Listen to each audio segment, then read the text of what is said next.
আল্লাহর নবী মুহাম্মদ রাসূলুল্লাহ সাল্লাল্লাহু আলাইহি ওয়াসাল্লাম একদিন আলী রাদিয়াল্লাহু তাআলা আনহুকে জিজ্ঞেস করলেন, হে আলী, তুমি মৃত্যুকে কত নিকটবর্তী মনে করো?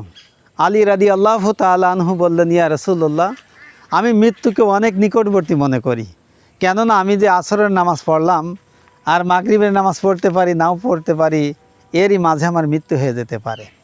আল্লাহর নবী বললেন যে, হে আলী, তুমি মৃত্যুকে অনেক দূরে মনে করো। আমি বিশ্বনবী মৃত্যুকে কত নিকটবর্তী মনে করি। হে আলী, তুমি কি জানো, আমি যখন নামাজরত অবস্থায় থাকি, আমি ডান দিকে যখন সালাম ফেরাই আর বাম দিকে সালাম ফিরাবো, এইটা আমি কখনো ভাবতে পারি নে। ডান দিকে সালাম ফিরিয়ে বাম দিকে সালাম ফিরাতে পারি, নাও ফিরাতে পারি, এরই মাঝে আমার মৃত্যু হয়ে যেতে পারে। হে আলী, আমি মৃত্যুকে এত নিকটবর্তী মনে করি। তাই আমরা মৃত্যুকে সবসময় নিকটবর্তী মনে করব এবং মৃত্যুর পরবর্তী জীবনের জন্য আমরা কাজ করব। আল্লাহ সুবহানাহু ওয়া তাআলা আমাদের সকলকেই মৃত্যুর পরবর্তী জীবনের জন্য অর্থাৎ আখিরাতের জন্য বেশি বেশি নেক আমল করার তৌফিক দান করুক। আমিন। আসসালামু আলাইকুম রহমতুল্লাহি ওয়া বারাকাতুহু।